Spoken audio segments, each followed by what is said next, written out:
Hola a todos y a todas, yo soy Tamara Lachman, soy investigadora de la Unidad de Análisis Geopolítico de CELAC. Nos complace muchísimo participar en esta edición de FILBEN, que es la Feria Internacional del Libro de Venezuela, para compartir junto a este panel de lujo internacional el lanzamiento de nuestro libro Trumperialismo, la guerra permanente contra América Latina, que está acá, y fue coeditado entre CELAC y Mármol Izquierdo.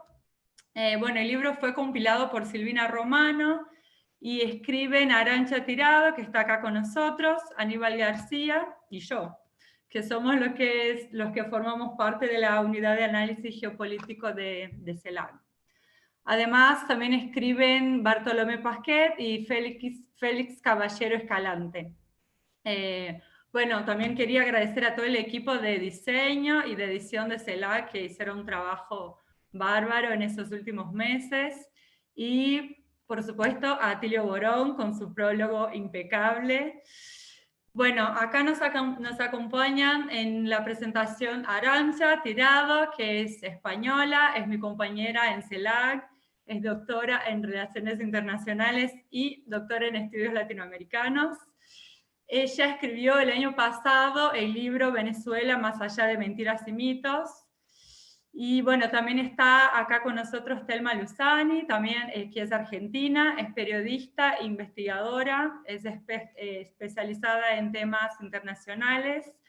Telma es autora del libro Territorios Vigilados, que es una referencia obligatoria para entender el cerco militar en la región. Y Telma también escribió en un libro titulado Todo lo que necesitas saber sobre la Guerra Fría, que fue lanzado el año pasado. Por último, y no menos importante, está William Serafino, que es venezolano, es politólogo, es maestrante en historia y forma parte del equipo de redacción de Misión Verdad. William recibió el premio Simón Bolívar, mención a la investigación el año pasado. Bueno, yo voy a empezar a hacer una presentación así en líneas generales del libro y después paso la palabra a los demás compañeros y compañeras. En primer lugar, quería decir que ese libro es el resultado de un trabajo colectivo que venimos realizando desde el 2017 en la Unidad de Análisis sobre Estados Unidos y América Latina, que hace un año más o menos pasó a denominarse Unidad de Análisis Geopolítico. Eso en un esfuerzo colectivo por profundizar relaciones geoestratégicas en la región en medio de esa disputa intercapitalista en el sistema mundo. Bueno, ¿cuál es entonces el objetivo de ese libro? Es ir más allá de Trump como personaje polémico, ¿no? Como ese personaje grotesco, y pensar la política exterior de Estados Unidos en la región desde una perspectiva más compleja, que muestre continuidades y rupturas en relación a gestiones anteriores. Me gustaría destacar algunas marcas de la administración Trump que adquieren impacto fundamental en la región. Por ejemplo, se nota una continuidad en la desestabilización de los procesos de cambio. Eso llama la atención por lo que sería un intervencionismo más sincero, ¿no? Sin la necesidad de ser disimulado, que esa sería una característica más asociada a las administraciones demócratas, esa doble moral. El vínculo de Trump con gobiernos de derecha en la región, como los gobiernos de Colombia, el Brasil postgolpe, el Ecuador de Lenín Moreno y la Argentina de Macri, por ejemplo. Ahí en esos casos se nota una cercanía, ¿no? En diversos ámbitos. Quizás haya que destacar principalmente la dimensión de los vínculos militares, que es lo que menos se habla, pero que hubo un fortalecimiento muy importante en los años recientes. Otro punto clave, más si estamos en ese espacio, es hablar del aumento de las sanciones contra Venezuela y las amenazas permanentes de intervención militar. Bueno, el libro entonces lo que busca es desentrañar esas principales características de la presencia estadounidense en la región, en aspectos económicos, políticos y de seguridad, que tienen un trazo histórico, no es algo novedoso o particular de cada administración, pero que justo en el gobierno de Trump se exacerban con una retórica bastante propia de la Guerra Fría, es como ese revival. En cada capítulo y también en los distintos temas que abordamos, se permean por procesos históricos de larga data y la articulación con intereses de ciertos sectores del ámbito privado y del gobierno de Estados Unidos que se articulan en decisiones concretas que van a afectar, bueno, nuestra vida, la vida de los latinoamericanos y de las latinoamericanas. La pregunta clave que orientó, bueno, el trabajo en general del grupo, pero que se ve reflejado en el libro, es pensar cómo esa presencia sigue operando, ¿no? Por cuáles vínculos, a través de cuáles canales, cuáles instituciones, y cómo es justificada. Eso creo que sería como la gran pregunta, ¿no? Desde dónde partimos. En función de eso, se organiza la obra en 3 partes.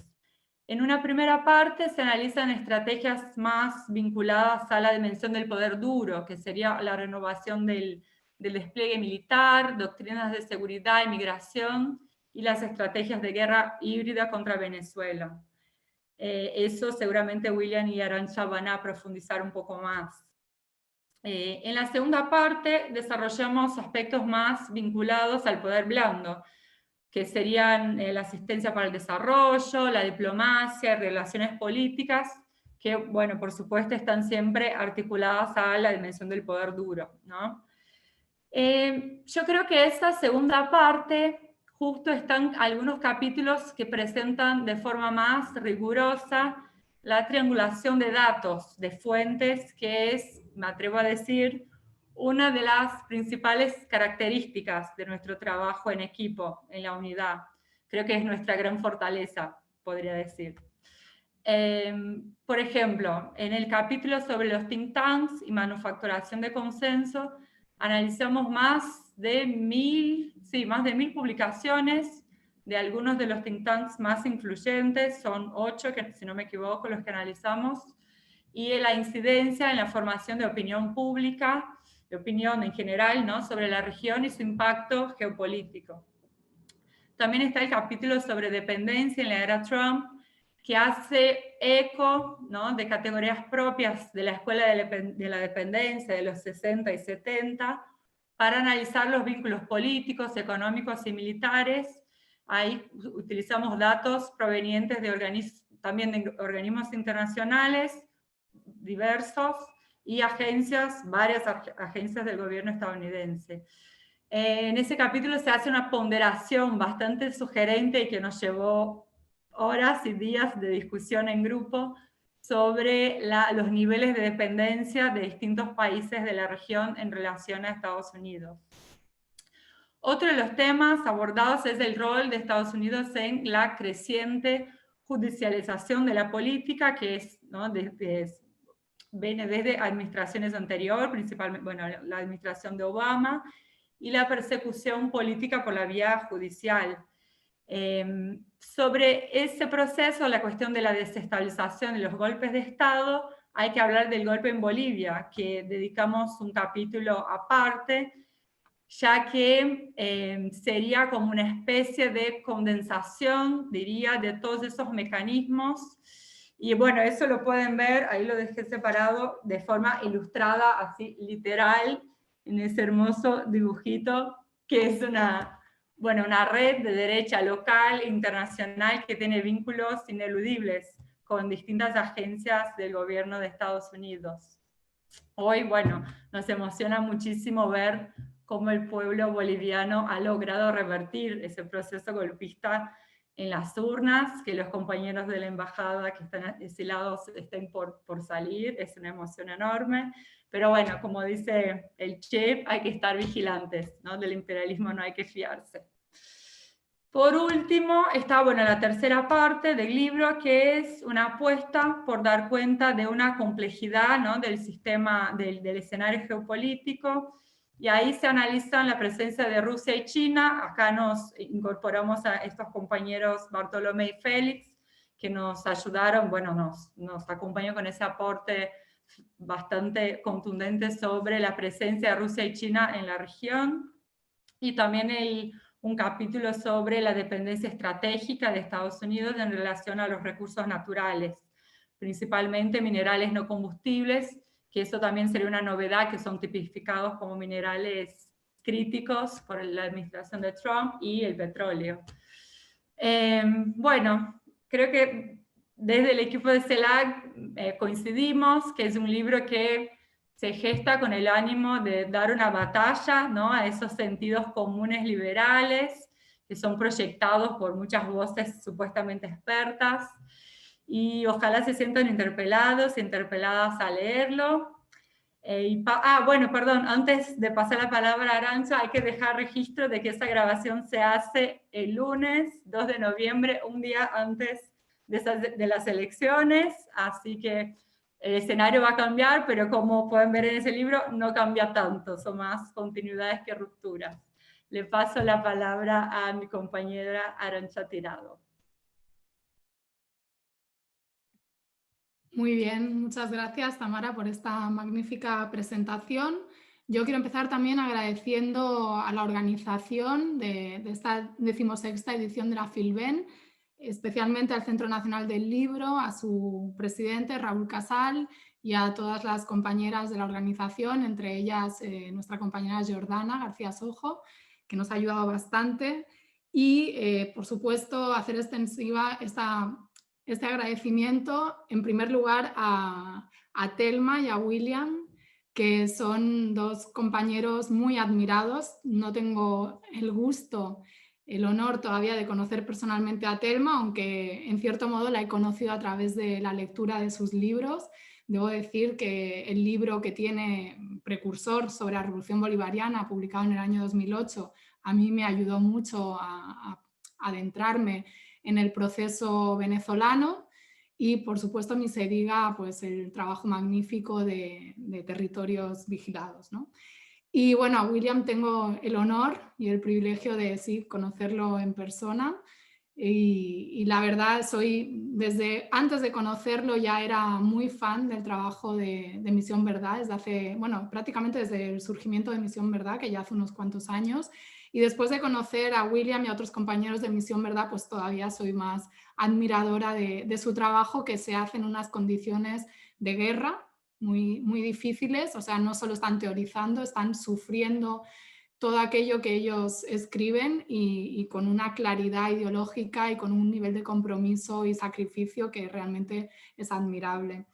Y dicho esto, también, y perdón que me extienda en los agradecimientos, pero como decimos aquí, es de bien nacido ser agradecido. Por supuesto, quiero agradecer pues, a la artífice en gran medida de este libro, que es Silvina Romano, la coordinadora de la Unidad de Análisis Geopolítico, que es pues una compañera, colega, amiga, que nos empuja, ¿no?, a asumir estos retos en condiciones difíciles, en condiciones de mucho trabajo, pero que luego pues, es muy satisfactorio ver los resultados, ¿no? y vale la pena el esfuerzo. Y por supuesto pues, a Aníbal García, también compañero de la unidad, y a los otros compañeros que nos han acompañado, valga la redundancia, en la escritura, que ya se refirió Tamara a ellos, que son Félix y Bartolomé.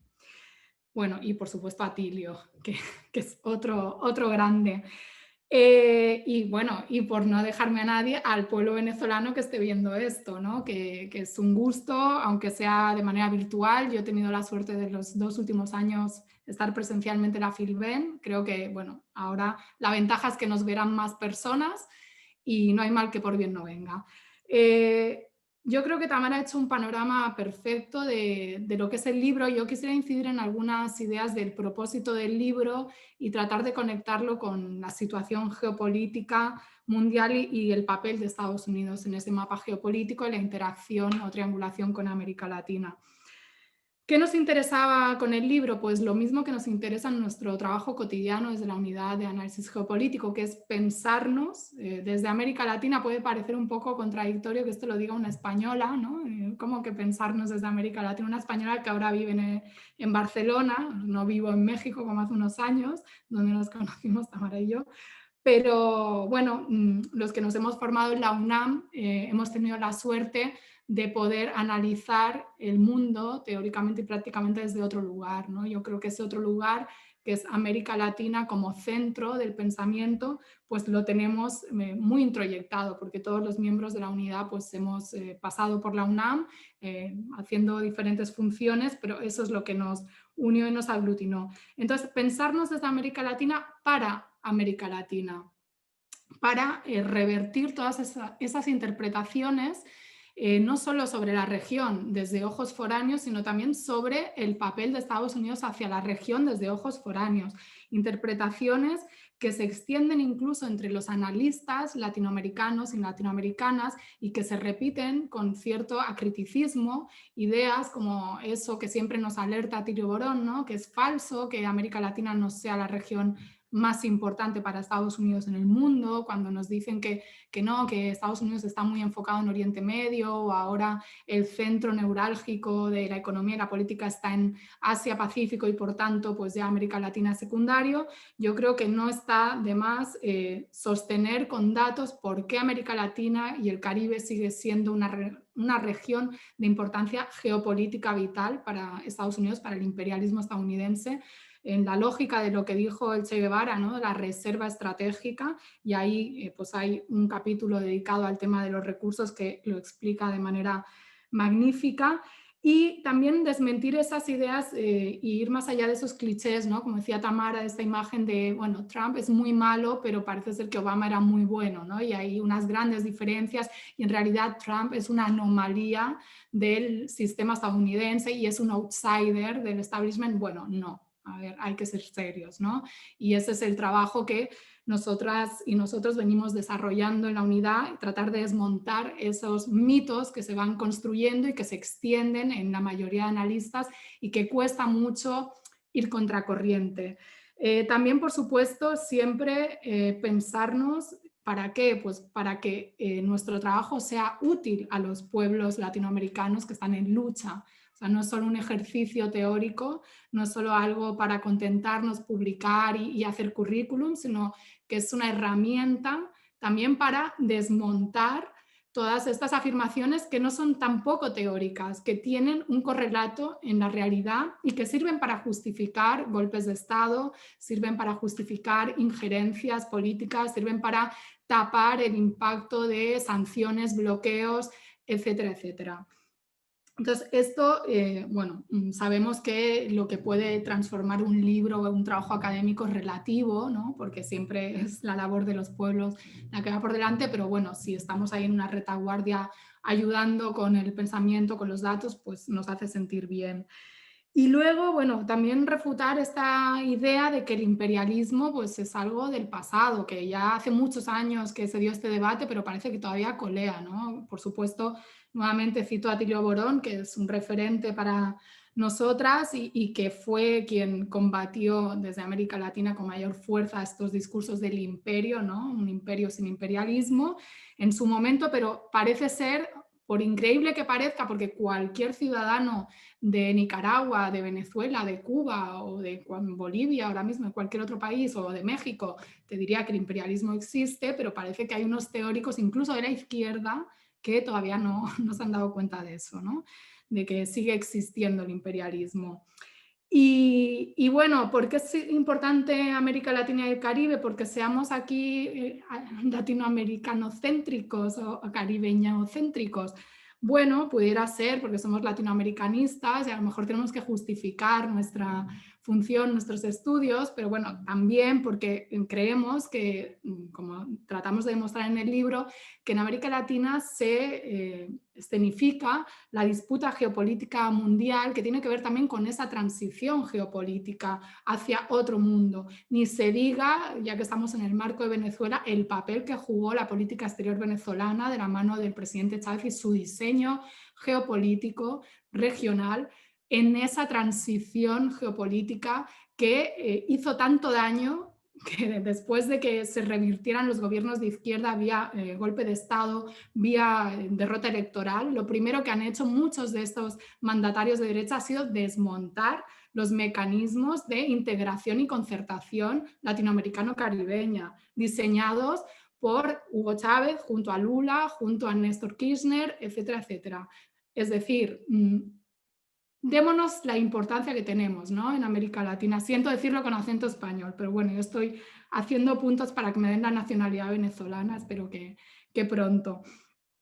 Y bueno, como decía antes, América Latina es ese escenario donde se da esta disputa que se ve en tres elementos, o sea, tanto la disputa por los recursos, como ya se ha comentado, que obviamente no es solo en América Latina, pero bueno, en esta área geográfica, pues pensemos que ahora Telma hablará mucho más y mejor de esto, pero que es un área geoestratégica en términos de seguridad. Incluso países como México pertenecen prácticamente a la seguridad interna estadounidense. Entonces, imaginemos, no solo por un tema de cercanía, también por la disputa en los mercados con China, ojo, no solo con China, pero bueno, principalmente con China, que ya es el primer o segundo socio comercial de la mayoría de países latinoamericanos, incluso gobernados por la derecha, y también el tema no menor de la influencia, que lo podríamos conectar con el tema del soft power, del poder blando, que se ve perfectamente en esa conceptualización del peligro chino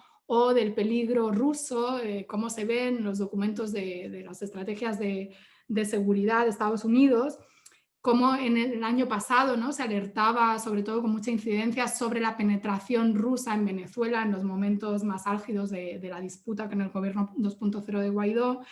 Y, por ejemplo, es que no es algo que lo digamos nosotros, justo hace, bueno, el 30 de octubre, un diputado, un congresista estadounidense, pues presentó una propuesta de ley para estrechar los lazos entre Estados Unidos y América Latina como manera de contrarrestar la influencia o los intentos chinos que quieren socavar el poder estadounidense en América Latina. Es decir, ellos lo tienen esto muy claro, ¿no?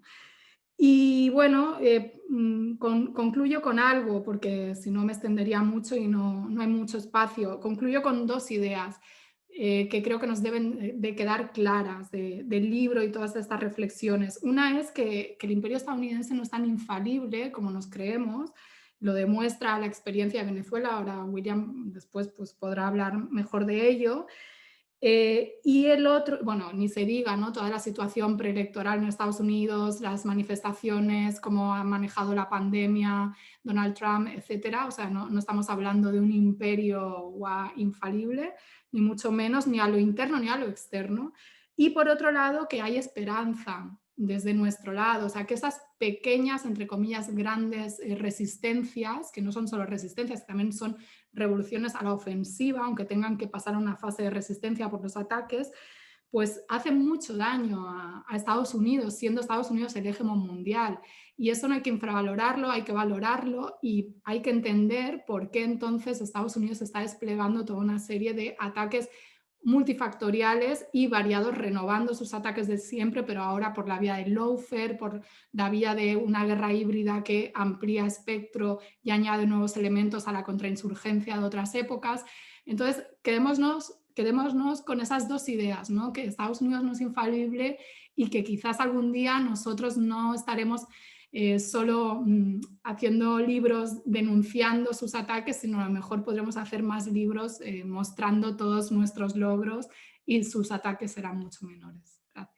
Genial, gracias Arantxa. Bueno, le paso la palabra a William. Muchísimas gracias en primera instancia por la invitación. En lo personal, dado que no hay mucho tiempo, la primera revisión del libro me ha parecido sencillamente espectacular en el sentido de poder fijar estos cambios, estas transformaciones en la política exterior estadounidense a partir de los principales documentos.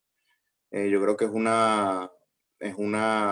recorrido muy valioso que hace el equipo de investigación del libro y de CELAC, planteando, ¿no?, cómo han sido las transformaciones en la estrategia de seguridad nacional, la estrategia de defensa nacional y también este último documento de la estrategia del teatro del Comando Sur, que bueno, va estableciendo cuáles son las prioridades de la actuación militar de Estados Unidos en el continente. Desde Venezuela yo creo que cabrían tres ideas, ¿no?, generales, de cómo se percibe el libro en este contexto tan complicado, ¿no? El primero es que creo que desde el año 2015, desde el año 2016, cuando asume Trump, yo creo que se puede percibir un cambio fundamental en el relato, en la narrativa y en los instrumentos de poder, tanto duros o blandos, que se emplean para el cambio de régimen en el país. Si recordamos toda esta estrategia de acosar a Venezuela por la vía de los derechos humanos, con un enfoque más, digamos que de imperialismo liberal, más a lo Clinton, crear toda una especie de marco general para que todas las sanciones tuvieran sentido legal. Una vez se publicó el decreto Obama en el año 2015, que es un punto de inflexión importantísimo para entender lo que va a pasar después, yo creo que sí se puede ver una ruptura en términos de la administración Trump, porque ya la administración Trump ataca a Venezuela con otro relato. Ya es la vinculación forzada y sin pruebas fehacientes de vincular a Venezuela con supuestos actores terroristas.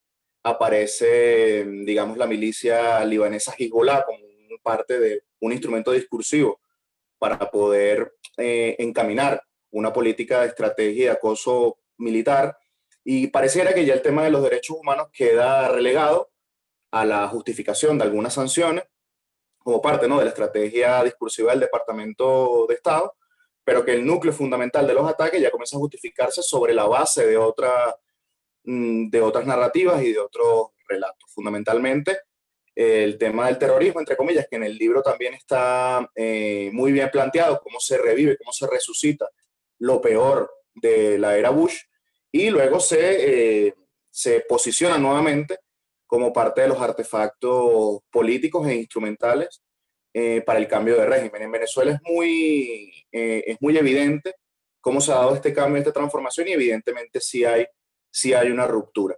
Hay que recordar que también la campaña de cambio de régimen y que la resistencia venezolana también ha estado hilando fino, ¿no?, para evitar un desplazamiento forzado del chavismo del poder. Hay que recordar que en épocas recientes, estamos hablando de cuestión de pocos meses, la administración Trump ha violado un conjunto de líneas rojas que parecían, digamos, inviolables hasta un punto en que el conflicto ya planteaba, digamos, una especie de superación, porque va a haber elecciones en Estados Unidos, va a haber también elecciones parlamentarias en Venezuela y evidentemente va a haber un cambio de juego, sea para cual sea el lado que esto lo tome, ¿no? Pero, por ejemplo, encima de la cabeza del presidente Maduro hay una orden de captura de $15 millones que fue posterior a una falsa acusación del Departamento de Justicia como un narcoterrorista. Supuestamente la acusación fundamentada, nosotros en Misión Verdad hicimos un desmontaje también de esta declaración judicial, vinculando de que el presidente Maduro desde 1999 está coordinando con la FARC envíos de cocaína a Estados Unidos. Justamente hay un intento de norieguización también de la figura del presidente Nicolás Maduro y tratar de facilitar una intervención militar, como también se hizo en el caso de Panamá, ¿no?, acusando que la seguridad nacional de Estados Unidos está siendo cuestionada, ¿no? Y más recientemente una operación denominada Gedeón, que encalló en las costas de Venezuela, que fue financiada por el gobierno FEI de Juan Guaidó, y que también tuvo el respaldo de la administración Trump. Hace muy pocos días vimos un reportaje del Miami Herald que decía que el mercenario, que es un ex boina verde, que comandó esta operación, tenía relaciones con la administración Trump. Entonces creo que tenemos por un lado una cosa que el libro lo establece de manera muy eficiente, relatar esas rupturas y esas continuidades, y tenemos ya un punto de desarrollo de guerra híbrida, donde ya las etapas de revolución de colores que vimos en el año 2014 y en el año 2017 fracasaron, pero que también ese proceso de convulsión social, de agitación social, de creación de condiciones tanto ideológicas como de la política exterior gringa también para viabilizar una especie de construcción de paraestado a la Libia, eso también, digamos que ha tenido un papel fundamental la inserción de mercenarios, la inserción de paramilitares colombianos, utilizando también a Colombia como parte de un estado pivote, que permite viabilizar estas operaciones, y bueno, ya el respaldo cada vez más abiertos a las operaciones ya mercenarias, ya más de guerra no convencional, que como lo sabemos, y el libro también en este sentido hace un trabajo monumental en pasearse, ¿no?, por toda la tradición teórica de la guerra híbrida, también de los objetivos de estas nuevas formas de intervención, que en Venezuela se puede palpar en términos materiales cuál es el punto de llegada, cuál es la idea de punto de llegada de la confrontación.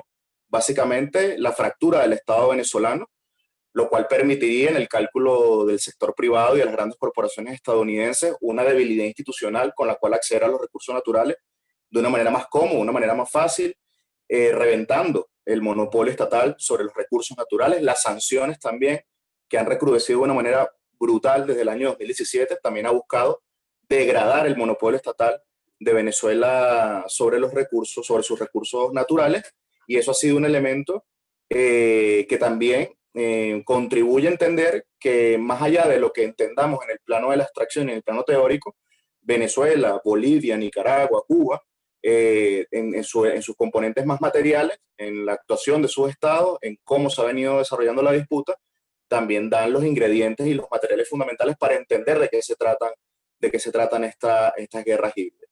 Ya desde el punto de vista más general, y ya con esto ir cerrando, creo que la desesperación del imperio estadounidense, aquí me permito, digamos, una definición ya más propia, ¿no?, de entender que, digamos, esa visión formal, entendiendo lo que dice Arantxa, ¿no?, que el libro también busca disputar el relato y disputar las interpretaciones, ¿no?, sobre el momento en el que estamos. Y quizás esta interpretación más canónica, más convencional, de que el imperio, bueno, es un país que domina a otros países, quizás ya está bastante agotada para entender no solamente el curso de la situación en Venezuela, de la guerra contra Venezuela, sino el curso ya de la política mundial. En el sentido de que el imperio, y en esto, bueno, Edward Said, que también es parte de la referencia del libro, y me sentí muy identificado con su libro Orientalismo, y también tiene otras obras donde trata el tema de la cultura y el imperialismo, pero también un Michael Doyle, es decir, hay otros referentes teóricos que también permiten pensar que el imperio es un sistema y que Estados Unidos es el monarca de un sistema que implica toda una correlación de factores y que domina todos los planos de la vida social del planeta a nivel económico, militar, financiero, cultural, ideológico, y que en todos estos planos que articulan la vida social del planeta, en todos estos planos, Estados Unidos tiene una teoría para volcar estos elementos, estos factores, en función de su proyecto de dominación. Digamos que la teoría que en Venezuela hemos visto con mayor énfasis de aplicación ha sido esta doctrina de la dominación de espectro completo, ¿no?, donde ningún factor social, humano, cultural queda por fuera del plan de dominación, y también en el marco de estas guerras híbridas, como las ventajas con las que el país puede tener en el marco de un reparto desigual del sistema mundo, una relación periférica y de dependencia económica, ya de por sí ofrece como que son recursos asimétricos que son utilizados y volcados contra el propio país. Entonces yo me quería ir con esta idea de que, por un lado, el libro permite dimensionar, darle alcance a todo el proceso de transformación de estos últimos años en términos de la política exterior, y también a los venezolanos que estamos también en la batalla por la investigación, por el estudio, por la comprensión, para que nuestro país se arme de mejores armas para batallar contra el imperio. Bueno, nos permite ver todo este desarrollo y todas estas implicaciones que tiene a nivel material. Fundamentalmente porque en el caso de Venezuela, no solamente la resistencia contra el imperio en su relación más formal, ¿no?, en batallar contra Trump o el que venga después de Trump, o si Trump es reelegido. Eso es solamente una capa de la disputa. Pero hay una disputa ya más interna que tiene que ver con que las sanciones han llegado a un tal nivel de recrudecimiento y el cambio de régimen ha tocado tantas fibras sensibles de la sociedad que, bueno, el modelo rentista petrolero que ha tenido Venezuela durante prácticamente toda su vida en los últimos 100 años, ahora se ve cuestionado porque Estados Unidos ha bloqueado las rentas por petróleo y las de otras rentas de las que vivía el Estado venezolano. También el proceso de migración que ha generado la propia guerra y las propias condiciones económicas. La desigualdad de ingresos que se ha intentado generar a partir de la guerra económica. Entonces son factores, es decir, no es nada más la guerra por el derrocamiento del presidente Nicolás Maduro, que sí es un objetivo estratégico, Pero en el fondo se trata de una redefinición de la sociedad venezolana, digamos, reventar sus pactos sociales y sus pactos culturales más propios, de borrarle a Chávez de la cabeza y de crear una sociedad pro-yanqui, pro-estadounidense, que le encanta el American Way of Life y que también esa dominación ideológica está en juego.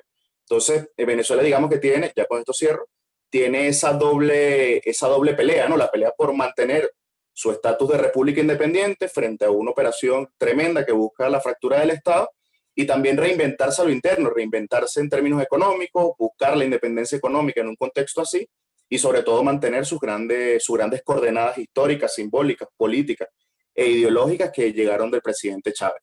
Si alguno se pregunta y encuentra en el libro las razones por las que Venezuela se ha mantenido, creo que ha sido por entender esta doble disputa y tener una política asertiva y creativa para poder pelear en estos dos planos, ¿no? Yo, bueno, lo dejo hasta acá. Muchísimas gracias por la invitación y bueno, le deseo mucha suerte y mucha publicidad y mucha difusión al libro. Bueno, muchísimas gracias, William. Una presentación más que contundente. Ahora le paso la palabra a Telma. Bueno, la verdad, extraordinarias las exposiciones de los tres. Y quiero decirles que el libro también fue para mí realmente un orgullo. Las conozco, algunas de las chicas, a Silvina, a Tamara, gracias a CELAC, gracias también a la Feria Internacional del Libro de Venezuela. Venezuela es un país muy querido por mí. Y el libro realmente es creo, un aporte fundamental. Varias de las cosas ya se han dicho acá, pero creo que tiene, para empezar, estas virtudes. La de reunir, la de organizar y la de ordenar este material, porque muchos de los elementos que uno va leyendo en el libro los conoce, pero no están ordenados o cronológicamente, o en tortas, o en columnas, o de forma gráfica, como para visualizar lo que significa todos estos elementos, todas estas herramientas de dominación, todos estos objetivos de dominación, los actores, los distintos actores que intervienen en el tema de la dominación. Lo escuchaba William, que claro, por supuesto, pone en el centro, y que de hecho es el centro hoy Venezuela, y aparte Venezuela como laboratorio, pero al mismo tiempo de tener este orgullo de que el pueblo venezolano, como también el pueblo cubano, saben resistir, saben luchar también por todos nosotros. La idea, cuando uno lee el libro y lo sabe, es que hoy la resistencia de Venezuela tiene que ver con la posibilidad realmente de sobrevivencia de toda la región, ¿no? Estamos en un momento fundamental, eso está claro, un momento que se llama de transición hegemónica, pero también, como comentaba Tamara, un día crucial porque mañana se van a dar las elecciones en Estados Unidos y bueno, una lectura es que del resultado no va a haber grandes variables en cuanto a la política exterior relacionada con nuestra región, dado que efectivamente como zona primordial y vital de Estados Unidos en este momento de debilidad para ellos, digamos, pueden cambiar las formas, pueden cambiar las tácticas, pueden cambiar los estilos, pero fundamentalmente los objetivos seguirán siendo los mismos. Sin embargo, yo, a partir de esta idea de que, bueno, puede haber una reelección de Trump o no, o puede haber un gobierno demócrata, un gobierno de Joe Biden, me hice algunas preguntas que quiero compartir con ustedes. Por un lado, antes de llegar a estas preguntas, quiero decir que estas elecciones han dejado al desnudo varias cosas, probablemente las elecciones combinadas con el COVID-19, pero una de las más importantes que ha dejado al desnudo y en escena es la crisis de representatividad de los partidos, de los dos partidos mayoritarios, de los únicos partidos, podríamos decir, de Estados Unidos, porque Donald Trump es si no un outsider, por lo menos no es un representante típico del Partido Republicano. Sabemos que hasta el propio Bush ha dicho ya en la primera elección que no lo había votado y en esta elección que tampoco lo va a votar. Es decir, es un hombre dentro del Partido Republicano marginal. Y lo mismo pienso de Joe Biden, no porque sea marginal, pero yo me pregunto que si en este momento donde hay un sector del establishment importante que quiere sacarse encima a Donald Trump, lo mejor que encontraron para representar al Partido Demócrata es Joe Biden, realmente quiere decir que está escaso de liderazgo, es decir, que el Partido Demócrata realmente tiene un problema de liderazgo grave. Entonces encontramos que los dos partidos políticos más importantes de ese país están realmente con una crisis de representación brutal, sumado a la crisis sanitaria, a los problemas económicos y de desocupación, a los problemas de estallido social, ya sea por las agresiones a los afroamericanos, pero también por otras situaciones. Es un pueblo que está en ebullición en este momento. Y en cuanto a las posibilidades de lo que puede suceder, yo pensaba, bueno, puede haber una continuidad de Trump y en ese caso las opciones son desaceleramiento de la mayor parte de las líneas rojas que decía William que fue cruzando en este momento, dado que creo que gran parte de las bravuconadas y medidas tomadas últimamente tienen que ver con un tema electoral, o puede haber, al contrario, un envalentonamiento, ¿no? Es un gobierno que se encuentra en una situación difícil, porque recordemos, Trump prometió un American Great Again, un Estados Unidos grande otra vez, y lo único que consiguió fue un COVID-19 que mostró, que desmintió totalmente esa posibilidad de una América, de un Estados Unidos grande. Un Estados Unidos que no puede proponer una visión global de qué hacer en situación de pandemia, un Estados Unidos que no puede proyectar más allá de la región, que es donde se planta como plataforma de proyección de poder, sobre todo en este momento de debilidad. Y un Estados Unidos, voy a citar las palabras del mismo Henry Kissinger, fue en el 2000, a ver, lo tengo anotado acá, creo que 2018, julio de 2018, le hacen una entrevista en el Financial Times, le preguntan por Trump, y él dice, con un lenguaje muy ambiguo, que en la historia muchas veces aparecen personajes que están marcados a establecer el final de una era y forzarla a renunciar a las viejas pretensiones. Es decir, él dice, no quiere decir que él sepa esto, dice, tal vez es un accidente, pero son personajes que aparecen en momentos de cierre y de apertura de épocas civilizatorias. No dijo civilizatorias, pero daba a entender esto, ¿no? Un hombre como Kissinger, que bueno, no podemos pensar que no está a favor del establishment, ¿no? o que cuestiona el establishment norteamericano. Y lo que me preguntaba también en esta misma primera pregunta es que si llegara a ganar Biden, ¿qué puede pasar? Porque la realidad es que Donald Trump, como bien lo indica el libro, hizo un cambio bastante brutal, o sea, dio lo que podemos llamar un giro o un volantazo. Recordemos, frenó los acuerdos con Irán, desarmó prácticamente los avances que había habido con Cuba. También sepultó los acuerdos económicos de Transpacífico y Transatlántico que había ya armado Obama. Cerró el cambio climático, rearmó el tema de las empresas con las deslocalizaciones, empezó a poner 35% más de impuestos a las empresas que estaban afuera, tomó políticas antiglobalización, desescaló algunos conflictos, yo creo que en algunos casos porque no tenía más remedio, porque como el caso de Afganistán, acordó con los talibanes porque una vez más Afganistán enterró uno de los imperios, enterró al imperio británico, enterró al soviético y ahora enterró a los norteamericanos. Pero por una razón u otra, y esto lo está mostrando en este momento el avance de Turquía en muchas zonas, Mediterráneo, Siria, norte de África, desescaló, digamos, fue retrotrayendo su proyección imperial. Bueno, salvo la política provocadora con Israel, con ese acuerdo del siglo, el acuerdo del siglo, pero en general, digamos, militarmente se fue retrotrayendo a la zona, como les decíamos antes, principal y de plataforma de proyección que es América Latina, ¿no? Entonces, en ese sentido yo me preguntaba, si ganara Biden, ¿qué?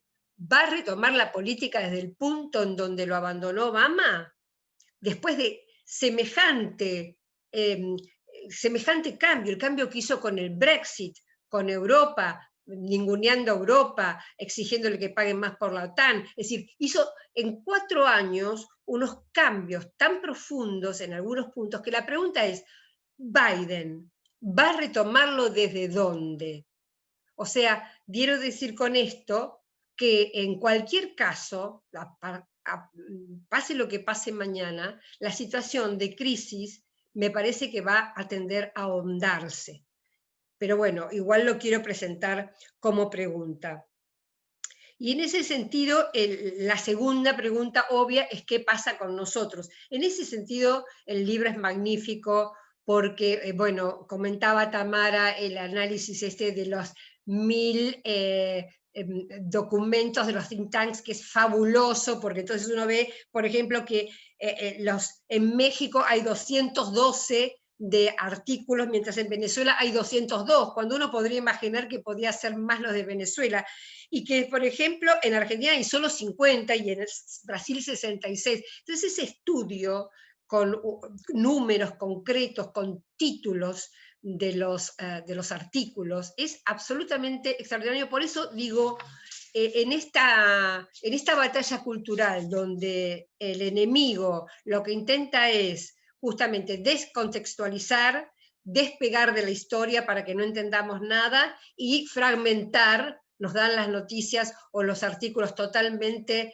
fragmentados para que no veamos el sentido total, no veamos la película completa. Lo que hace este libro es justamente lo contrario, ¿no? Ordenar, organizar, mostrarnos bueno, todos los ataques que ha tenido Venezuela, definir, por ejemplo, bueno, no nombrar la palabra guerra híbrida y ya, no nombrar la palabra think tank y ya, sino decir, definimos, para la primera vez que apareció la palabra guerra híbrida fue en tal lugar, con tal sentido, los rusos la usan con este sentido, los chinos la usan en este otro sentido. Entonces eso ordena la cabeza de cualquier investigador, en mi caso soy periodista, ordena y permite avanzar sobre eso.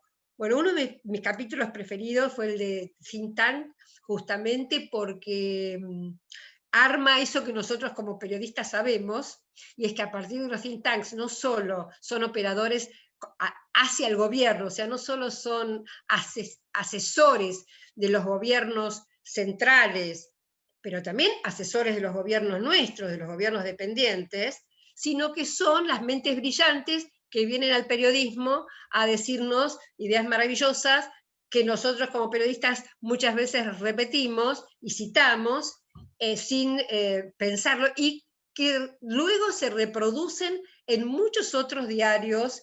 Por ejemplo, puede aparecer en un diario importante, como puede ser el diario El País de España, o Globo de Brasil, o Clarín de Buenos Aires, pero luego en todos los, o en muchísimos periódicos del interior de la Argentina o de otros países, se reproducen esos mismos artículos, ¿no? Entonces, en ese sentido me parece, por eso el libro, creo que es un libro de consulta permanente, esa es mi sensación, porque cada uno de los capítulos que ha agarrado tiene esta peculiaridad, ¿no? La seriedad de la definición, de la articulación y de la prueba constante con documentos o con ejemplos. Bueno, finalmente voy a cerrar un poco pensando en el tema militar. Efectivamente, en ese capítulo también, como en los anteriores, aparecen una serie de herramientas una serie de dispositivos, podríamos decir, que van ordenando la situación, y también en paralelo la producción del relato que puede sostener esas acciones. Eso también es muy importante, porque en general van separados, ¿no? Entonces, en ese sentido, yo acuerdo con lo que presenta ese capítulo en relación al incremento del militarismo en nuestra región. No solamente, creo que esto no va a retrotraerse, creo que a medida que crece la crisis en Estados Unidos como potencia hegemónica, a medida que puede aparecer China, aunque sea a partir de proyectos comerciales, o Rusia de alguna manera, incluso independientemente de esto, la necesidad de una mayor presencia militar va a ir creciendo, una mayor presencia del Comando Sur, un mayor control de nuestras Fuerzas Armadas, como dice el libro, recuperando espacios perdidos y reforzando espacios ganados. El caso tal vez más significativo sea Brasil, con una base la base de Alcántara, que en su momento Lula había hecho, me acuerdo, un referéndum, por un 92, 95%, la mayoría había votado que no la quería. Hubo un atentado muy importante antes de irse, una fuerza norteamericana que había en Alcántara, hubo un atentado muy grande que destruyeron todo, dejaron sin ningún tipo de, digamos, de aparatología en Alcántara, y ahora regresaron, ¿no? Entonces, en el libro aparece de una manera muy, muy completa cómo Argentina, Bolivia, Chile, Ecuador y Colombia fueron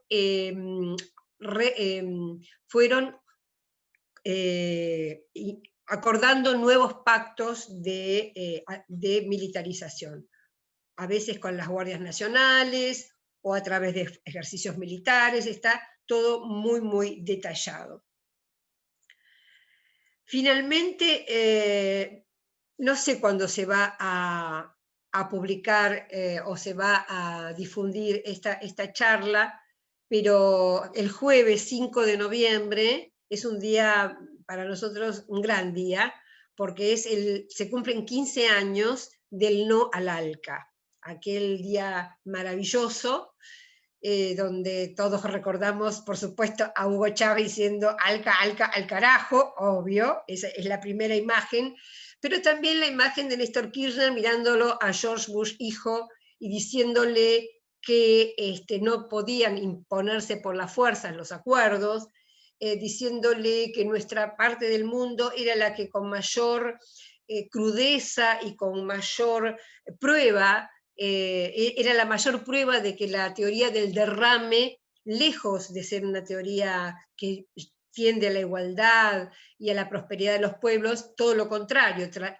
tendía a dañar a los pueblos.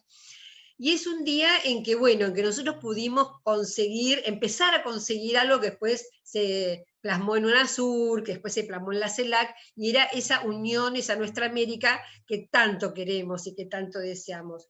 Hoy yo creo que muchos hablan de una segunda ola, yo no estoy de acuerdo con la segunda ola, yo creo que es el mismo proceso, que hubo un traspiés, porque en realidad si nos ponemos a mirar fríamente, con esto ya quiero terminar, el único país que realmente dio un vuelco y eligió la derecha fue Argentina.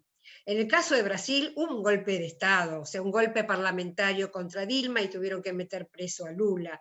En el caso de Ecuador hubo una traición, porque la gente votó a la Revolución Ciudadana de Correa.